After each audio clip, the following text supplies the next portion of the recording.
आपल्या भारताचे यशस्वी प्रधानमंत्री आदरणीय नरेंद्र मोदी साहेब यांच्या संकल्पनेनुसार राष्ट्रभक्तीचा महिमा जागृत करण्यासाठी नक्की तुम्हा सर्वांचं योगदान फार महत्वाचं आहे.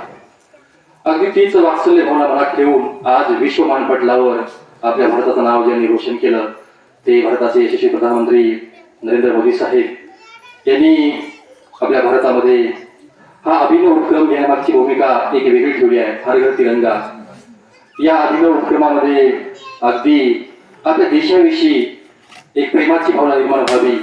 मी एक भारताचा सक्षम नागरिक आहे आणि उज्ज्वल भारताचं स्वप्न माझ्या हातात आहे. ते स्वप्न पूर्ण करण्यासाठी आपल्या प्रत्येकाची धडपड वेगळी आहे. मग ती कोणत्या ना कोणत्या स्वरूपात कशी करता येईल याकडेच आपल्या प्रत्येक नागरिकाचा एक कर्तव्य म्हणून आपण पाहतोय. नक्कीच उद्याच्या उज्ज्वल भविष्यासाठी आपल्या सर्वांचं योगदान अतुलनीय असं लाभणार आहे. त्यासाठी अगदी प्रत्येक व्यक्ती महत्वाचा आहे. या ठिकाणी विधिवत पूजा संपन्न होते. राष्ट्रपिता महात्मा गांधी यांच्या प्रतिमेची विधिवत पूजा संपन्न होईल. या शाळेचे मुख्याध्यापक सन्माननीय चिलदरबार सर यांच्या शुभ हस्ते